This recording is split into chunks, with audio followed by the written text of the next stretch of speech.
नमस्कार, मी अनिल पुरी. भारत सत्ता लाईव्हमध्ये आपल्या सगळ्यांचं स्वागत आहे. लातूर शहरामध्ये गेली 2 दिवसापासून नटवर्य स्वर्गीय श्रीराम गोजमुंडे राज्यस्तरीय एकांकिका स्पर्धा संपन्न होत आहेत. या नाट्य स्पर्धेला महाराष्ट्रातून वेगवेगळ्या टीमनं मोठा सहभाग दिलेला आहे आणि या नाट्य स्पर्धेला लातूरकरांनी खूप मोठा प्रतिसाद दिलेला आहे. या स्पर्धेचे निमंत्रक तथा नटवर्य श्रीराम तात्या गोजमुंडे यांच्या कुटुंबातील एक सदस्य लातूरचे माजी महापौर विक्रांत गोजमुंडे आपल्यासोबत आहेत. त्यांच्याकडून जाणून घेऊया या स्पर्धेसंदर्भात ही स्पर्धाचं नियोजन कसं आहे आणि भविष्यामध्ये ही स्पर्धा कशी राहणार आहे. दयानंद महाविद्यालयाचा नाट्यशास्त्र विभाग आणि त्याचबरोबर लातूर शहरातले सर्व कलावंतांनी एकत्र येत या स्पर्धेचं आयोजन केलेलं आहे आणि खरंच लातूरच्या रसिक प्रेक्षकांसाठी अगदी मेजवानी ही स्पर्धा ठरते. कारण महाराष्ट्रातून 32पेक्षा अधिक संघ या ठिकाणी आलेले आहेत आणि प्रत्येकाचा विषय वेगळा आहे, मांडणी वेगळी आहे, प्रत्येकाचं संहिता वेगळेले आहेत. आणि तसं बघितलं तर एकांकिका स्पर्धा म्हणजे आपण तसं प्रायोगिक रंगभूमी त्याला समजतो.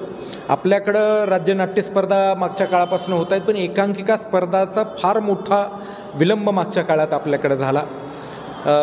माझे काका आणि नटवर्य श्रीराम गोजमुंडे हे मराठवाड्यातले तसे पहिले सिने अभिनेते. त्यांनी सातत्यानं 3 वर्ष राज्य नाट्य स्पर्धेमध्ये गोल्ड मेडल मिळवलं आणि मराठवाड्यातला कलावंत काय करू शकतो हे महाराष्ट्राला दाखवून दिलं आणि ती परंपरा आजपर्यंत समृद्ध परंपरा आपली चाललेली आहे.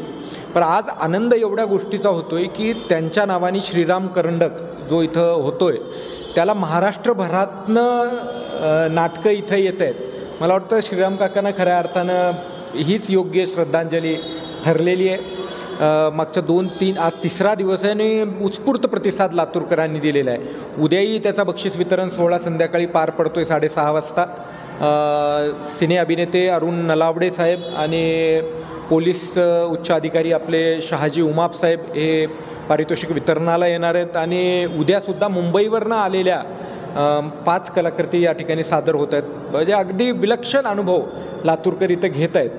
त्यामुळे मी अखिल भारतीय नाट्य परिषद लातूर शाखा, दयानंद महाविद्यालय नाट्यशास्त्र विभाग आणि लातूरच्या ज्या कलावंतांनी म्हणजे तुम्हीसुद्धा समीक्षक या रूपाने यामध्ये योगदान देत आहात, तुमच्यासारख्या सगळ्याच कलावंतांनी ही स्पर्धा आयोजित केली त्याबद्दल आभार व्यक्त करतो आणि एकच अपेक्षा व्यक्त करतो की ही एकांकिका स्पर्धा आता ज्या पद्धतीचा त्याला प्रतिसाद महाराष्ट्रातून दिसतोय ते बघता पुढच्या काळामध्ये महाराष्ट्राची अव्वल एकांकिका स्पर्धा ही ठरेल आणि प्रत्येक वर्षी उत्सुकता लागून राहील की या वर्षीच्या एकांकिका स्पर्धेचा विजेता कोण होतो आहे. कारण जी उत्सुकता आपल्याला पुणे मुंबई इथल्या स्पर्धांच्या बाबतीत राहायची ती या निमित्तानं लातूरमध्ये येते आणि लातूरची साहित्य कला हे क्षेत्र आणखीन समृद्ध होतं आहे याचा एक लातूरचा नागरिक म्हणून आनंद आहे. काकांच्या नावाने स्पर्धा घडते एक कुटुंबीय म्हणून आनंद आहे आणि लातूरकर उत्स्फूर्तपणे याला प्रतिसाद देत आहेत याचा माजी महापौर म्हणून आनंद आहे. त्यामुळं मी सर्वांचे आभार तर व्यक्त करतो. लातूरकरांना आवाहन करतो की आणखीन एक दिवस आपल्याकडे आहे ही मेजवानी लुटायचा तर उद्या प्रत्येकाने दयानंद सभागृहामध्ये उपस्थित राहून उद्याचीही नाटकं पाहायला चुकू नयेत असंही आवाहन तुमच्या माध्यमातून या ठिकाणी करतो. लातूरकरांनी या नाट्यस्पर्धेला भरभरून प्रतिसाद दिलेला आहे. खरं तर लातूरकरांसाठी एक मेजवानी आहे आणि मला सांगायला आनंद वाटेल की गत काही मागच्या काळामध्ये आपण ही नटसम्राट या नाटकामध्ये छोटीशी भूमिका केली होती. खरं तर नेता आणि अभिनेता अशा वेगवेगळ्या 2 भूमिका आपण लातूरमध्ये साकारत आहे. त्याबद्दल तुम्ही काय सांगा. नाही, ते हौशी रंगभूमीवरचं माझ्या बंधूच्या आग्रहाखातरचा एक 10 मिनिटाचा रोल मी केलेला होता. पण ते क्षेत्र माझं नाही आहे. राजकीय क्षेत्रामध्ये काहीतरी करू पाहतोय आणि तिथंच मी आनंदी आहे. त्यामुळं परिवारात नाट्यक्षेत्राचं काकांकडनं आणि राजकीय क्षेत्रांचा वडिलांकडनं दोन्ही वारसा आहे. त्यामुळं किमान एक वारसा तरी योग्य पद्धतीने जपावा एवढा प्रयत्न करतो आहे आणि त्याच्यात आनंदी आहे.